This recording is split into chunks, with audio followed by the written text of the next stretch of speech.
Hello and welcome to another webinar from the Axim Global webinar series. My name is Andrew Ruffner and I will be your moderator for today's call. Before I hand over to our presenter today, I'd like to go through just a couple of housekeeping points. So first of all, as you probably noticed throughout the call, you will be muted, which means you're in listen-only mode. However, your webinar client has got a question section. So if you've got any questions throughout the presentation, please post them right away.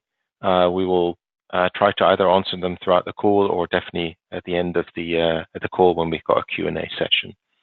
We will also post those responses together with a recording of the webinar after this webinar. This webinar is being recorded and we will make this webinar available on our website, on the Axim Global website, and we will also make it available on YouTube within the next 24 hours. So if you want to share it or you want to listen to it one more time, then that will definitely be available to you. And ultimately, I'd like to invite you all to follow us on LinkedIn and Twitter for new webinar announcements and more. With that having been said, it is my pleasure to introduce you to John Bambenek, who from ThreatStop, who's Vice President of Security Research and Intelligence. And John, I suggest that you introduce yourself and then take us through the presentation. Thanks very much. Sounds good, and thank you for having me. As I said, my name is John Bambenek. I work at ThreatStop, running the Security Research and Intelligence team. I also teach at the University of Illinois, where I'm finishing my PhD in machine learning, and I'm a handler with the Internet Storm Center. I've been working in the industry now 19 years, actually, so kind of a long history of things now where I focus on investigative efforts, particularly to attribute criminals and hopefully bring them to justice.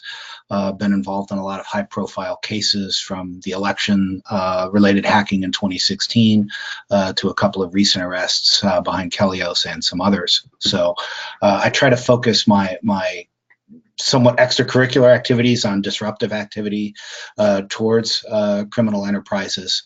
But I also produce a lot of open source intelligence, independent of myself, on domain generation algorithms and malware and Bitcoin activity that I give away to the community.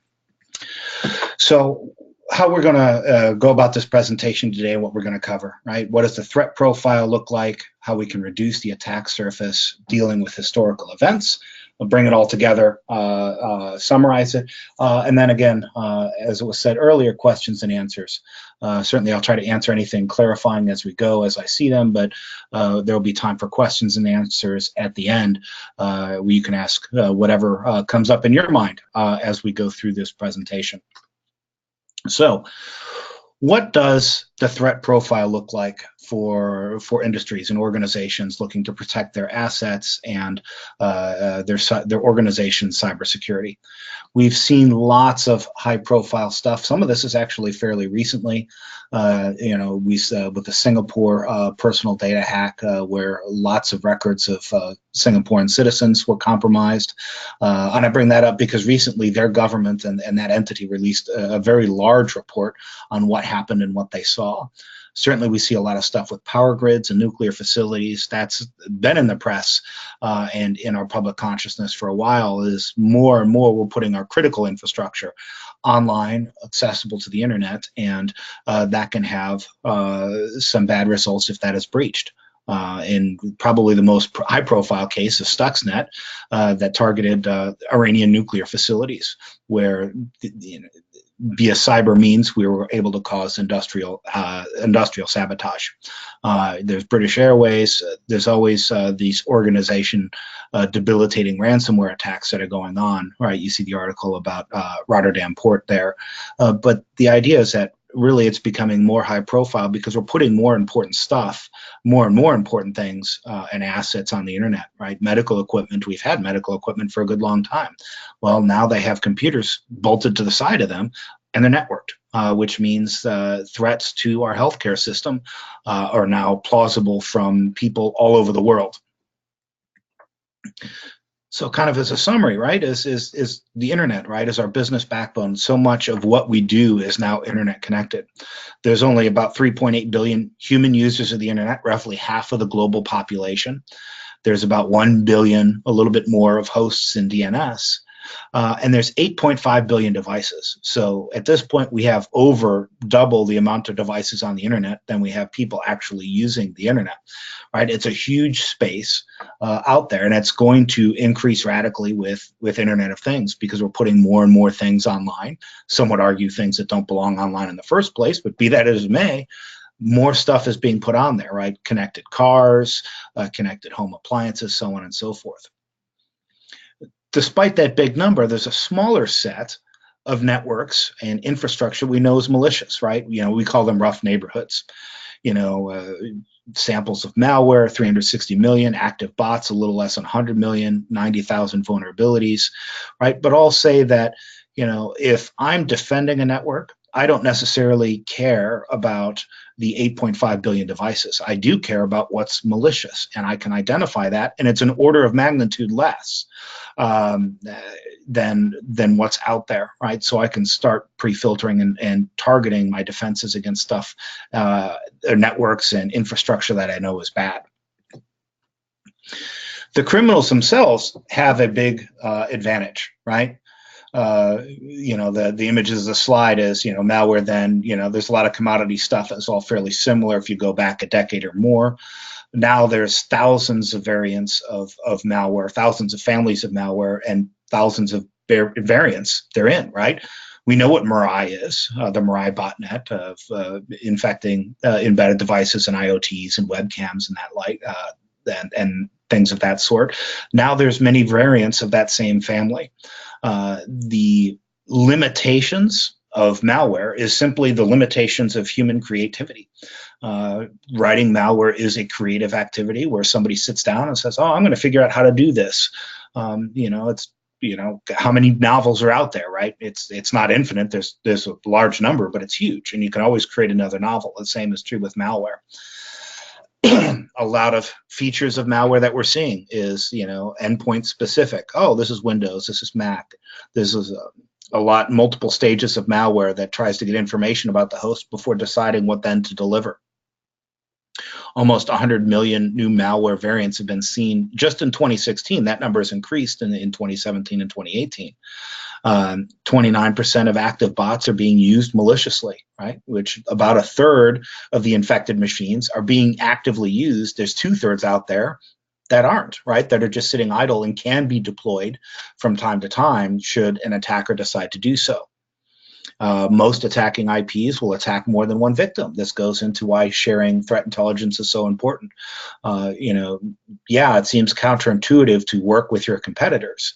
But, if you're sharing threat intelligence data with your competitor, hey, somebody launched a business email compromise attack against my company. Well, tomorrow they may share similar intelligence that allows you to protect yourself because attackers reuse some measure of their infrastructure. It is very hard to redo everything for each attack, right? There's reusing malware. They may tweak it a little bit. There's reusing infrastructure. If you can find those things that persist between attacks, it gives us opportunity to filter and block. 1 in 130 emails contain malicious content.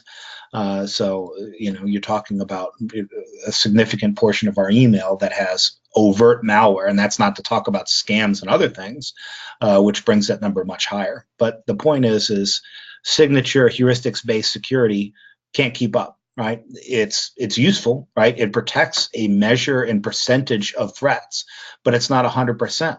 We talk in security about defense in depth, and the reason is that no tool, no technology will be 100%. It doesn't exist. Signature and heuristic-based stuff is helpful, but it is not sufficient because the attackers can download our endpoint tools. They're commodity software. They can be purchased, and then they can pre-test their attacks to make sure they get through. So certainly there are other things that need to be considered to defend ourselves. But really we're dealing with, in essence, technology companies when you're talking about cyber criminals. There's a supply chain, there's a hierarchy, there's objectives, they're growth oriented, all the things that venture capital companies want to see in startups. Cyber criminals have that also, right?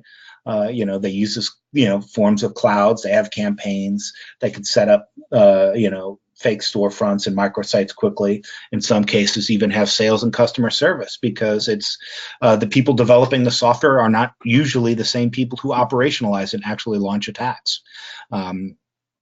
There's databases and CRMs, in essence, CRMs that they use to coordinate with their customers, the ones who are actually attacking our networks. But they're exceptionally skilled and capable. They do lots of very clever things, and they're very organized, right? You're dealing with organized crime and all the things that come along with that, and they're hyper focused on profit. If you see an attack from a cyber criminal, it's because they think or they know they can make money with it, even if we haven't figured out how that happens. To go to an earlier point that I was making, the people that develop the tools are not necessarily the same people using them. It's a very similar analogy to pen testing, right? If you're a commercial pen tester, you're probably going to Core Security or any number of vendors who sell tools that lets you assess a network. The same is true for criminals.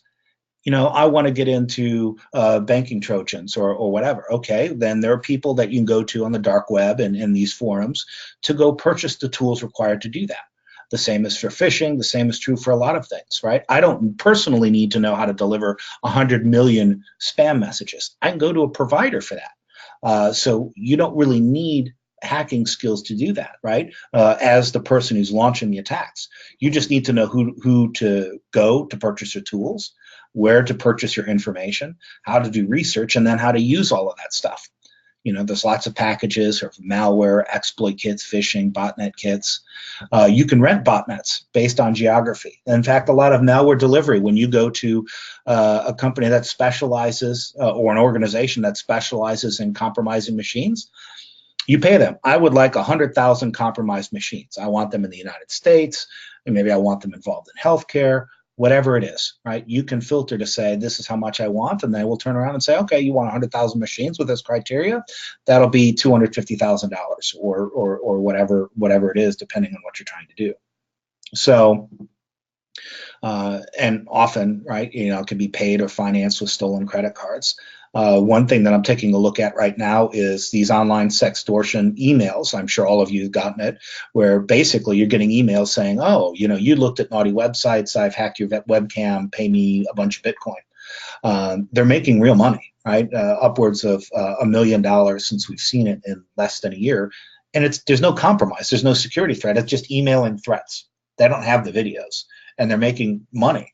They're using that to finance other things that they're more interested in, right? So they develop a lot of ways to maintain their cash flow to then turn that into research to say, okay, I want to use that to develop the next kind of ransomware or some banking Trojan or stealing medical records, whatever it is.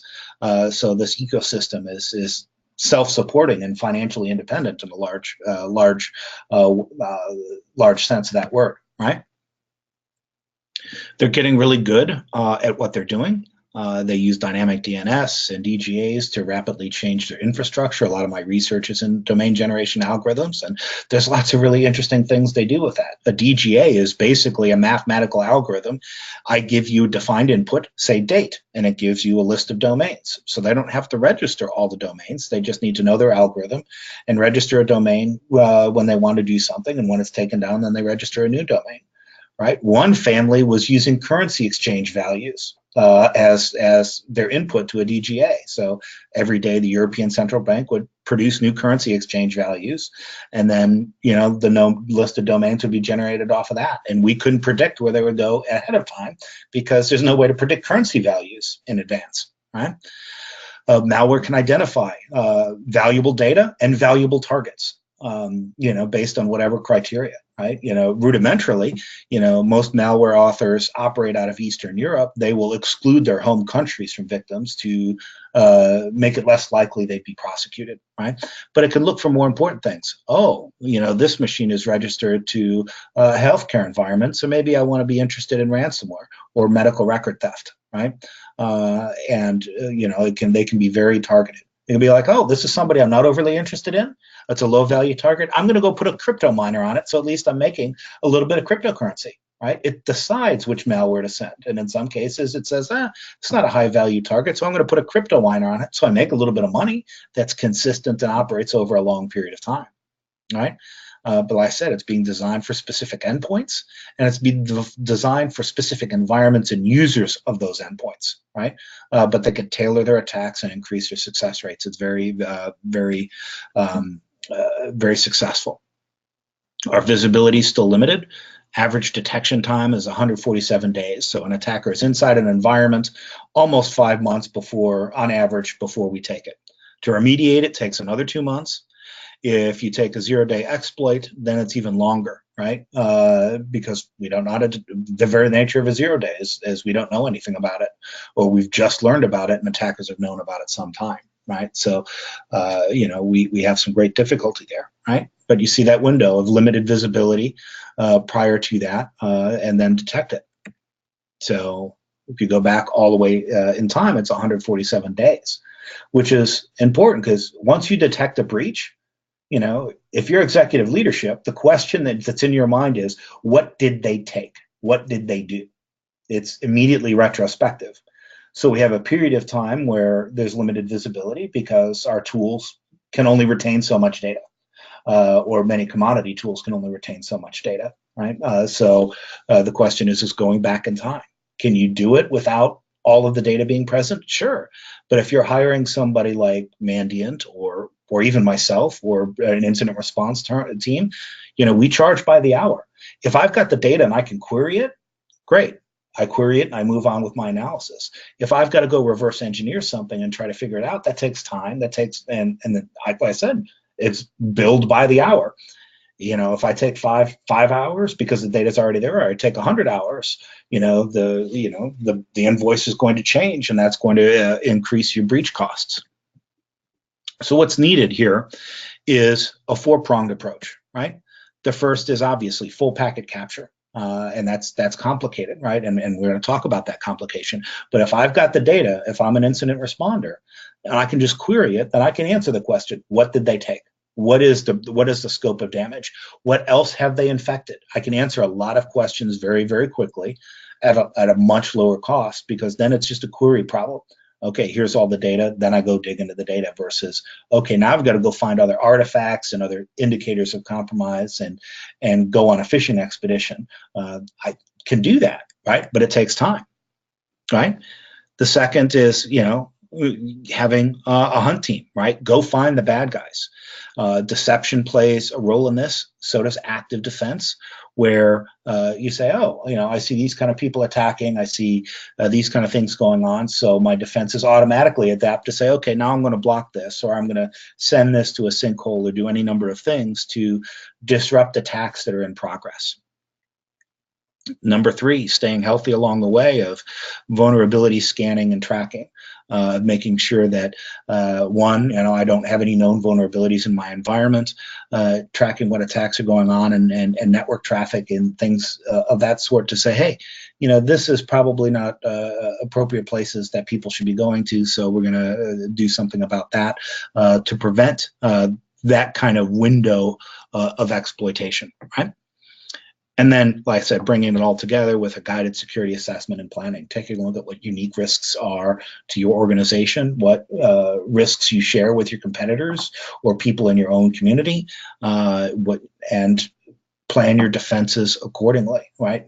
Part of that is, hey, if you're a financial institution, maybe it's joining FS-ISAC to get access to that intelligence, or the Health ISAC if you're a healthcare organization, but basically planning for breach, because the more that you're prepared for that kind of stuff, the faster you can respond to take that breach window from 147 days to much smaller, right? 147 days is average. There have been organizations that have been effectively compromised for 2 or 3 years. There are organizations that are breached that are only really in a compromised state for days, because they're prepared, they've planned for it, they've got a response in place and ways to remediate it, even means without having to hire outside third-party incident response firms. So we're going to focus on these two, right? Start recording your packets and staying healthy along the way. So now we're going to talk about, right, reducing the attack surface. right? You know, an IPv4, you've got 4 billion IP addresses out there that could potentially be lodging attacks. Many, you know, are good. Many we know are bad. Some we can't make a determination, right? The same is true for DNS. So things that you can talk about in staying healthy, right? Of all of these steps is comprehensive vulnerability management, right? Knowing where vulnerabilities are, where patches are, and being proactive about that. And it's just not operating system patches anymore, especially if you're in an environment where you're doing custom development. You know, it's, hey, this GitHub library I used in my custom code has now an update that fixed a security vulnerability. Well, somebody's got to know that and automate that and say, okay, now I've got to backport this new library into my code, right? Having complete assessment of passive and active, right? What's vulnerable, what's in my network, active of actually trying to compromise it. Asset tracking is on every top 10 list of doing it. If you don't know you have it, if you don't know it's your asset, then you can't protect it. Automating cloud visibility. Many people are going to cloud infrastructure, right? Is making sure you're aware of things as they change in your cloud environment, right? Many organizations say, okay, you know, here's the broad list of people who have AWS access credentials, and they can spin up VMs and start putting private data on it. If you don't know you have to protect it, you can't protect it. If you don't know it exists, you can't protect it, right? You want the data to come to you. Data visualization is something we've not necessarily been very good at in the security industry, because, you know, most people are really command line oriented. But we need these intuitive dashboards to sit there and say, hey, this is bad and you need to pay attention. Part of the reason that 147-day breach time exists is the data is there to say there's a problem. It's just nobody knows how to interpret it. Nothing flags it to say, hey, this is a bad thing and you need a human being to look at it right now. You want to passively be monitoring your network, right? We've talked about capturing packets, but DNS logs, DNS query logs, is seeing what people are looking up gives immense visibility into an organization. It lets you know policy violations, but it certainly lets you know malware and other malicious activities. DNS tunneling is another example, right? Is people use DNS queries and responses to embed content to steal data. There's a big case of that involved in Pakistan in their banking community, where people were using DNS tunneling to steal financial information, right? And if you're looking for that and know to look for that, it stands out. You want to eliminate your blind spots. You need as much visibility as you can for endpoints that may leave your network or mobile devices, if that's a core part of your infrastructure.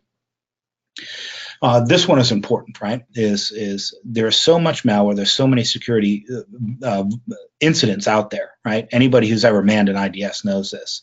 Is you've got so much information to work with, no one is ever going to have enough people to deal with it all. It just is not going to happen.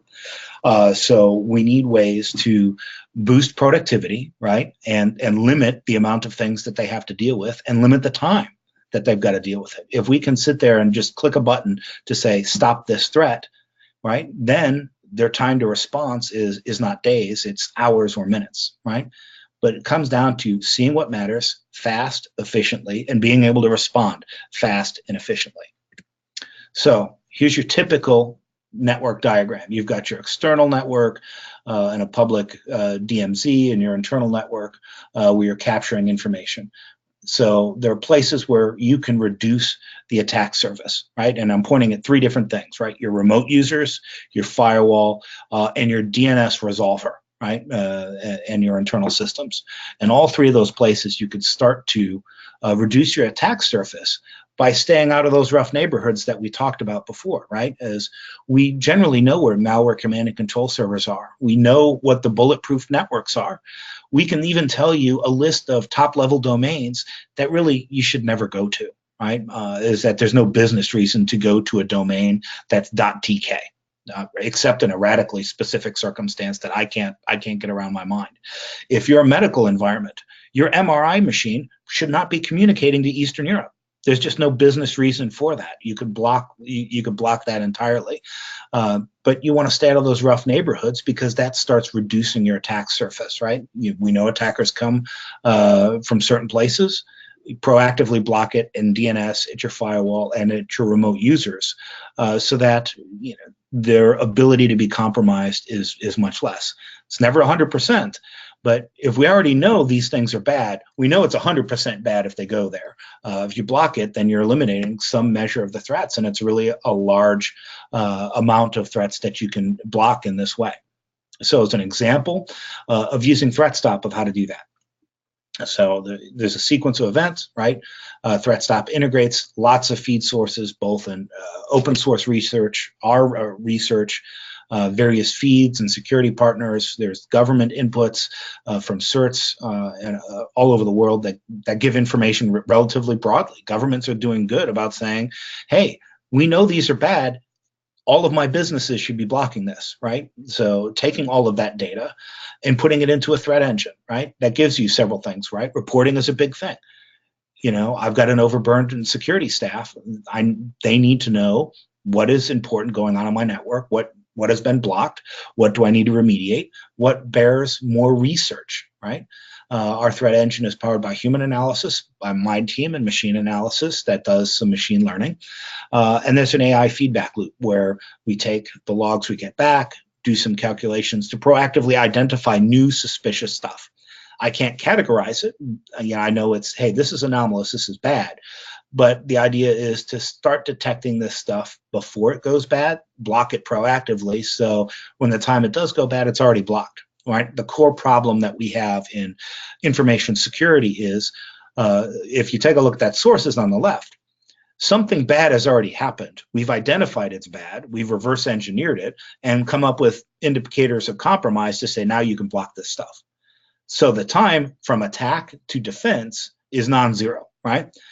The notion of the feedback loop is to try to bring that to before the attack, or at least as close as possible to when the attack starts, to reduce, again, right, that window of limited visibility to full defense. Users have of ThreatStop have custom policies.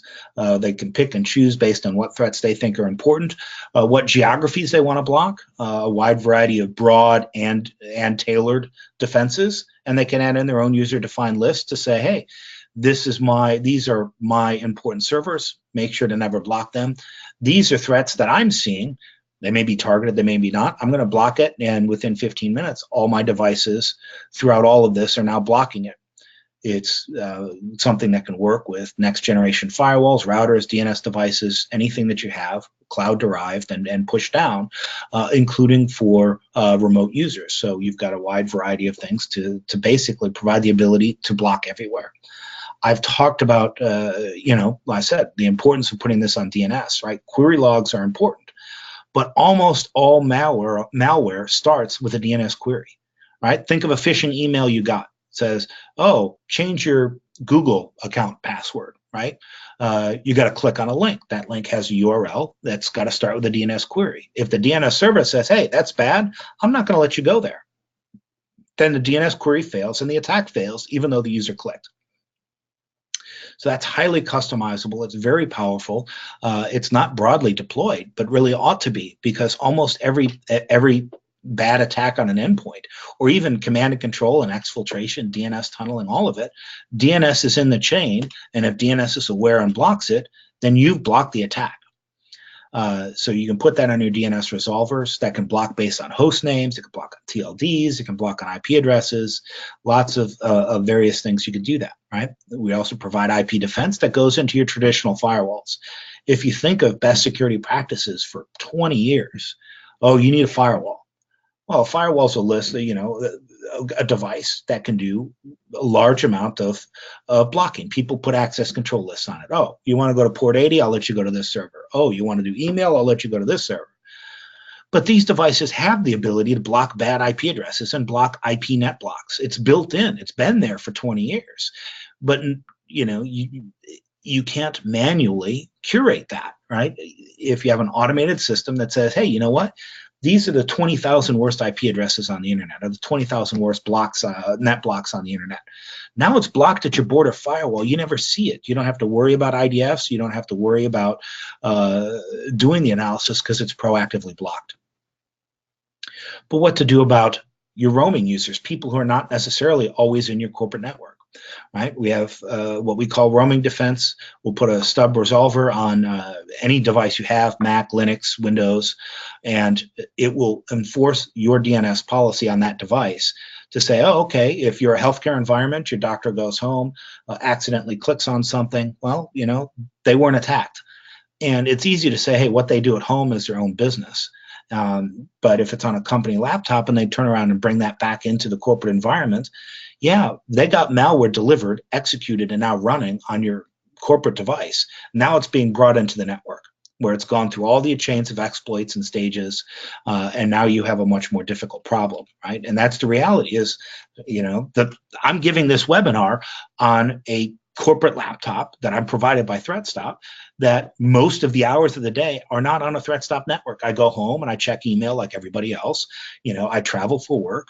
This device is not protected by our perimeter defenses. Something else needs to be on that to provide, at least some effective perimeter defense. And that's what we provide with roaming defense. And then integrating it with SIM data to do those policy reports and all the various flavors of data that people have known and expect in their solutions, right?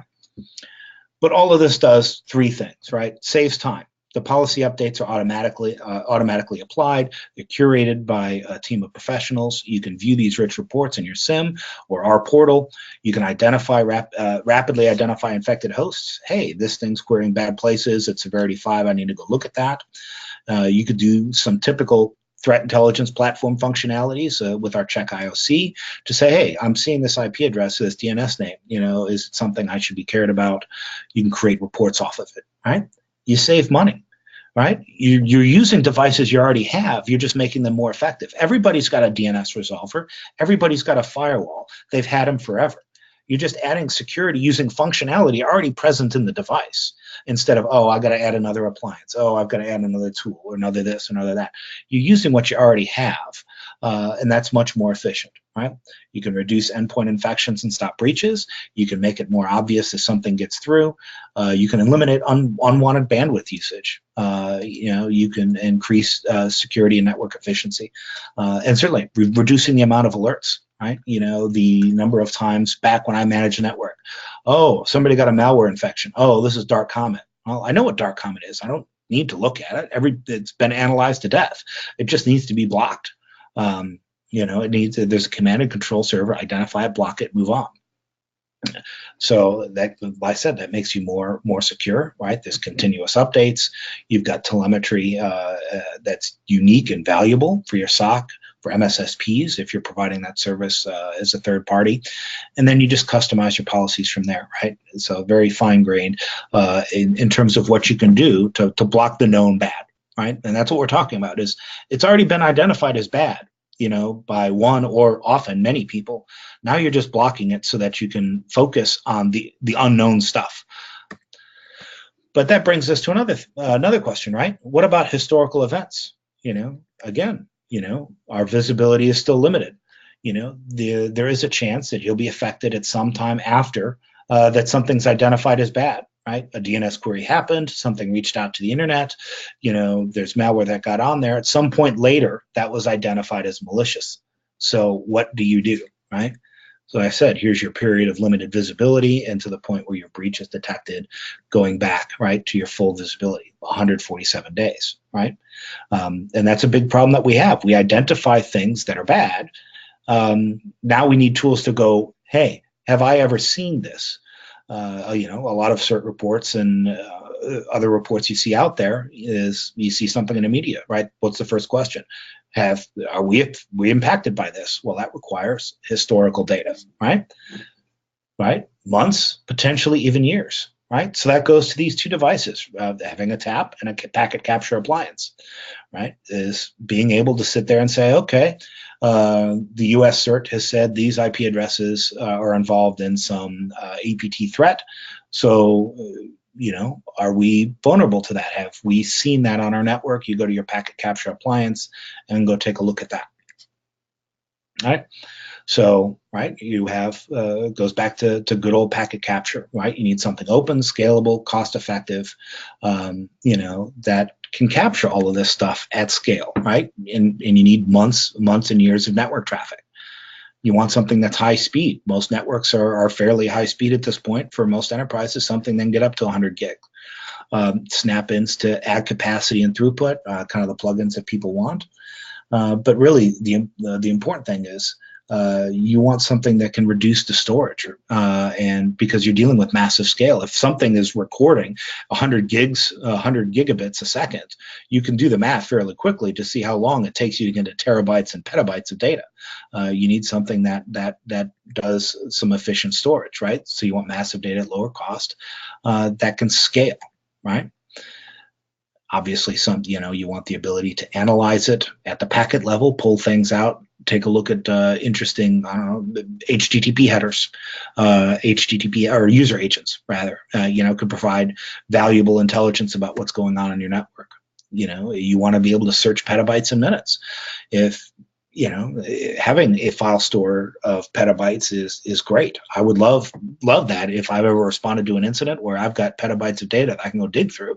But if I'm typing in a query and I've got to wait for an hour, well, that's an hour of billable time, right? I want to be able to get something in minutes, have the typical features you want, dashboard alerts, and analytics in a small form factor, right? That is an appliance going into your network. But the idea is this gives me rapid detection, gives me rapid response. It accelerates recovery time. If I've got to wait an hour for a query, that's an hour I'm not fixing the problem. That's an hour I'm waiting for, your hourglass to actually, or your spinning circle Mac OS X of doom to give me the data that I want. So bringing this all together, right? The combination of these solutions, right? So you want to match new threat signatures against historical data to look for that visibility and provide that basis of forensics and incident response, right? You've got things generating telemetry and protection on remote VPN users, on the firewall, on your DNS servers, and then your TAP and your packet capture appliance. You're also examining that stuff, but you're looking retroactively. Say, oh, hey, ThreatStop or whatever other feed you may have says, hey, this IP address is now malicious. Can I go back and look to say, hey, have I ever seen traffic, a month ago, 6 months ago, a year ago to that infrastructure, right? And now I've got some very rapid tools for a hunt team, right? It reduces the complexity of what your hunt team needs to do. Not completely, right? You're always going to need a human in the mix, but turn around to make it a searching and a query problem to do some of the basic blocking and tackling so that their time is saved up for the things that really require human analysis and reverse engineering and all of the things that go along with high-end security research and response. So to summarize, to wrap it all up, and then go to your questions, right? Reducing your attack surface is a key and necessary investment, right? If you don't do that, then you've got to respond to attacks that should never have been successful. And you have to decide, hey, is this something that really matters? Is this an APT? Is this a targeted attack? Is this commodity stuff? The more you block the known bad, the more you're responding to the stuff that requires the human mind to work, right? And that takes time, that takes effort and energy, and we don't have enough people to analyze everything, right? So you want to reduce that attack surface to focus human effort on the stuff that really matters. We need the historical data, right? There's points in time we identify something as malicious, reverse engineer it, develop indicators, write reports on it. Now the question is, did it ever happen in the past, right? So you really need that historical data based on these new threat profiles. And if you are affected, how do you know what happened? You have to go back, you have to take a look and figure out, okay, here are the IOCs. Now, these are the victim machines. What do these victim machines do at the same time? So you want to combine, like I said, this threat intelligence that's provided. A lot of stuff is online. It's provided by governments. It's provided by certs. There are commercial tools out there. You want to combine that with packet capture to make sure that you're not missing things. And for things that might get missed, you're turning that breach window from 147 days to something much smaller, because every day an attacker's in an environment is more damage they're causing. There's more compliance headaches. There's more reputational harm, more financial harm that you've got to contend with. So with that, we will go to questions and answers. If you have any questions that you'd like to ask me or any of the Axim team, go ahead and use your webinar window now, and we can address that. And certainly, like they said earlier, this webinar is recorded. It'll be available online for further review. So with that, we'll go ahead and pause for questions. John, thanks a lot for your presentation. I think it was very, very informative. Definitely learned a lot along the way. We've got a couple of questions from the audience, so I'll just start at the top and then go through them one by one. So the first question that we had was, and that was related to the threat stop solution, I believe, is how this differs from Cisco's umbrella solution. The biggest differentiator with Threat Stop and Umbrella is one, there's definitely the blocking of DNS queries involved in both solutions, right? With Threat Stop, we also block IP addresses on firewalls, which you can't do with Umbrella. But the important thing for me that's the difference, and we're growing an awareness about how much data is being collected by centralized parties and how much data is leaving our environments. The way Umbrella works is basically you point your DNS resolvers to their infrastructure. So they have access to your query logs because you're querying their servers. So there's immense information that you can gather from that, right? In our solution, we're using your DNS servers. You control your query logs. We only request block logs, but you can even negotiate with us for that not to happen where we don't have that. That limits our ability to provide you reports. But you're running your own DNS, so that information is not leaking out of your organization. And in the default scenario, we're only getting logs from stuff that we block. So, we already know something about that information. It gives us telemetry that powers our machine learning algorithms, but we even limit what we collect. So in my mind, it's the biggest difference is you're protecting your privacy. You're optimizing the balance between privacy and security by running your own DNS servers with Threat Stop versus Umbrella. Okay, thank you. The second question that I've got for you is whether there's an agent for Threat Stop that complements endpoint protection solutions like SEP. Yes. So we focus on IP and DNS, right? And typical endpoint solutions look at files. And they do look at behavior and heuristics as well. So there's a complement, and there's a little bit of an overlap in that Venn diagram. We optimize for network activity, they optimize for host activity, but running them side by side on the same infrastructure, provides, like I said, a little bit more defense in depth. Where, and one of the key differentiators between SEP and most endpoint stuff is, hey, I've got a file. I want to make sure that my malware gets through. I can upload it to VirusTotal that gives me a report says, oh, all my malware is not detected by CIF57 malware engines. I'm good to go. The classes of indicators that we have, they're a little bit more difficult for attackers to query. I think both are essential, but they do different things and provide a measure of defense in depth, especially over those devices that are not completely under the control of your IT group, right? You may give your employees SEP and then they go home with it, and maybe their kids are playing Fortnite or whatever on their laptops. This provides another layer of protection to help make that device more safe. Okay, great. We have one more question that relates to IP block lists, and the question is basically what or how you would define the difference between players such as Threat Stop, and what you deliver over and above what free lists such as Spamhaus deliver. So the question here is related to sort of the average SME customer and what the benefit is to them versus the cost. I believe you've addressed some of it throughout the presentation, but maybe you can elaborate on this. Sure. The biggest problem with threat feeds is it's raw data, right? And I say this as me personally, one of the largest providers of threat feeds that are open source is the curation is the difficult part of it, right? What do you whitelist? What do you not, right? And Spam House and others look at very narrow and specific things that are very important. They do great work, and I don't mean to disparage them at all, but they focus on spam. That is one piece of the equation. It is not all the equation, right? So having a broad collection of feeds, because every feed looks at a different threat, right?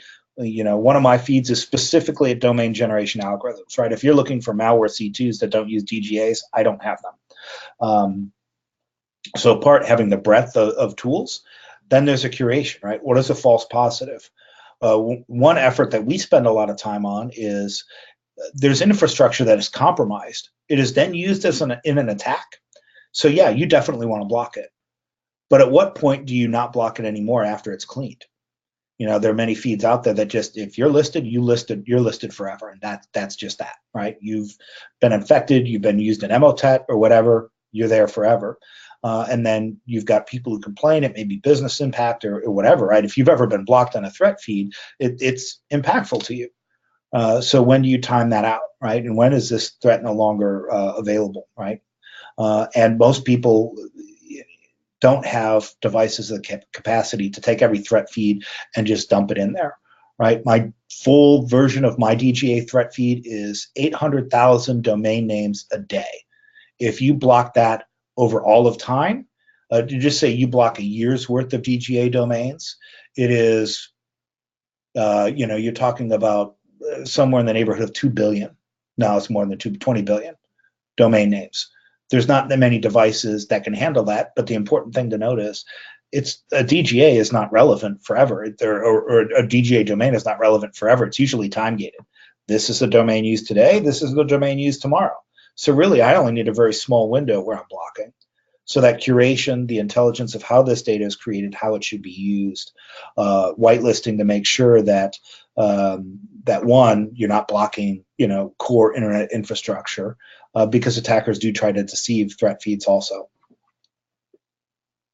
Okay, there's a related question that just came in as you were talking, and the question here was, how do you determine that a previously blocked IP is now okay? How do you remove it, whitelist it? Part of it depends on the context of how it was listed. Most people kind of have threshold examinations of saying, hey, I see this volume of attacks and suddenly it went away. Some will list specific things about that infrastructure that allow me to directly check. Oh, this IP address is a dark command and control server running on port 1234. Well, 1234 is not open anymore and it's closed. So there's a wide variety of checks you can do to make sure, but often it takes some human analysis and some contextual examination to get ahead of figuring out, oh, okay, this has been cleaned, this hasn't, and it can be difficult to automate that, but that's part of the reason why there's humans in the mix, and it's not all machine learning or AI or just blindly listing indicators. Right. Another question is related to IP version 6. So a lot of the discussion that we had was IP version 4 related. What about IPv6? IPv6 is going to provide some unique challenges for us. It's going to break a lot of things that we're used to traditionally. If you think about Shodan, for instance, right? It scans every IP address on the internet. There's 4 billion IP addresses. If Shodan just scanned IPv6 networks, right, which is going from 32 bits just to 64, right? I think somebody said it would take about 3 times the life of the universe to do it based on hitting 1 million IP addresses a minute. So the scale of the problem is immense. Now, that doesn't impact us with DNS, right? Because if a domain is malicious, a domain's malicious. You can use IPv4, you can use IPv6. We're blocking at the domain level also. Attackers, in some sense, this is surprising to me. We haven't seen much maliciousness in IPv6 at all. They just haven't moved to it yet. But certainly how we gate things, we're going to have to block more broadly because 128 bits is a huge number, right? 30 undecillion, I think, is the word to describe it, right? I had to actually look up exactly what word describes the order of magnitude. We don't have enough memory to put that in IPv6 reputation in any device or database. There's just not enough space. So we'll have to focus on networks in bad neighborhoods. Instead of saying, hey, you know what, this IP address is bad, we could say, hey, this network is bad. And all right, they can, adjust their hosts, their the last 64 bits.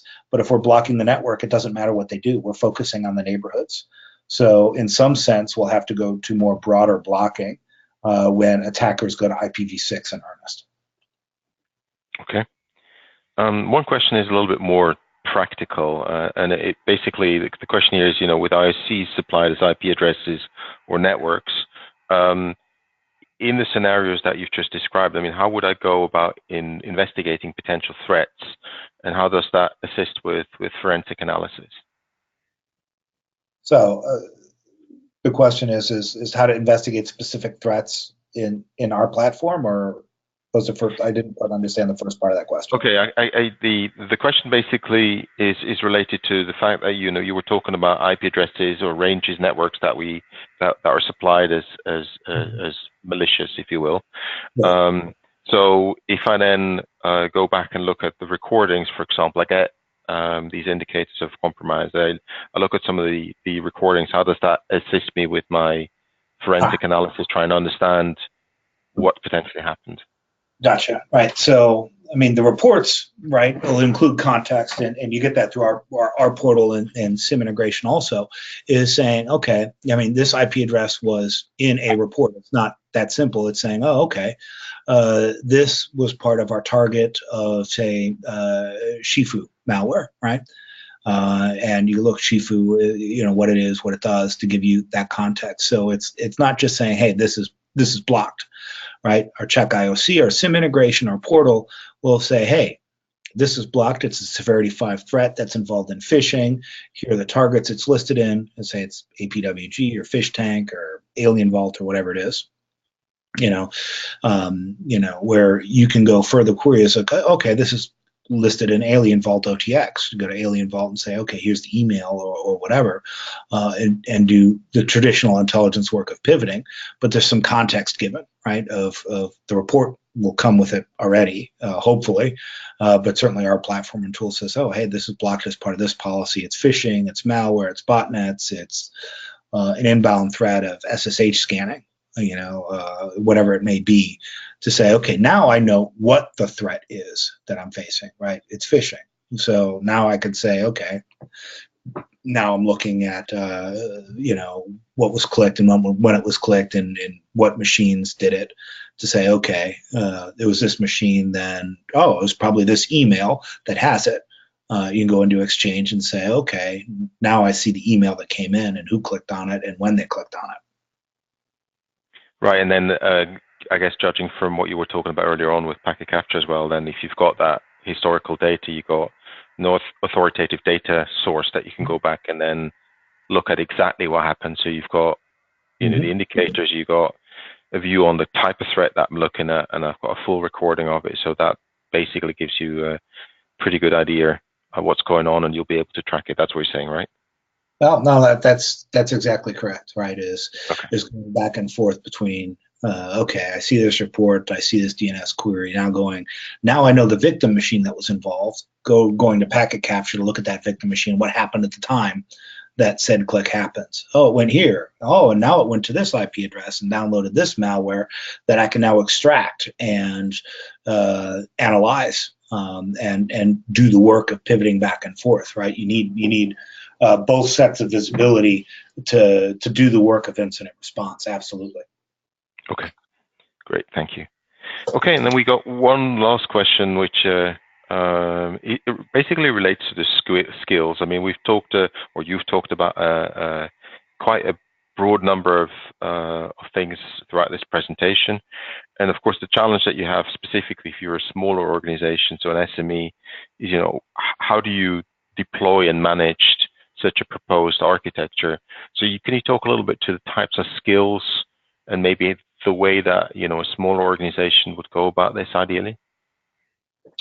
Sure. I said the smaller the organization, the more likely you have one guy who's responsible for security, and he's also the IT guy and the network guy. So part of it is making these solutions as relatively simple as possible with easy buttons, right? If somebody doesn't have the time or disposition to do a custom policy, there's already pre-built policies. Obviously, you'll need to know some measure of networking, right? DNS queries and packet captures are all basically network protocols. So having some knowledge of that is important. But by and large, I know ThreatStop is fairly easy. We say you can get up and running inside an hour. Setting up a packet capture and a tap, that's wiring and putting something in place. And then you have to make intelligible packet capture technologies to know, okay, here is the IP addresses and ports, and know basically how network traffic is built and how that context happens, and then how to extract stuff. So I think basic fundamental knowledge of networking, and I view DNS and how that is a subset of networking, mostly because that's how the internet works. Nobody communicates with an IP address when a human being's involved. It's all DNS that turns it into an IP address that a computer can understand. But certainly, being able to make intelligible decisions based off that, of knowing, what a packet looks like and what headers matter, and how to make sense of it all. Right. So I guess, if I can summarize it, what you're also saying is exactly to make use of services, well, such as ThreatStop, but others in different domains. If you're small, then there's definite benefit of using, if you want, the knowledge and the services that others provide, rather than trying to reinvent the wheel yourself, or alternatively, just keeping yourself exposed. So that's where the financial benefit is, but also the operational benefit of, as I think you call it, the sort of the easy button. Yeah. Okay. Yeah. No. Great. Absolutely. Yeah. Sorry. Go ahead, please. Oh, no. I was just saying. Yeah. Absolutely. Yeah. I would agree. Okay. Great. That sort of takes us to the end of our questions, and also pretty much the end of the hour. So, John, once again, I'd like to thank you very much for taking the time and for sharing this insight with you. I would also like to thank the attendees for attending this webinar. Again, please do subscribe to social media so we can keep you updated on future webinars.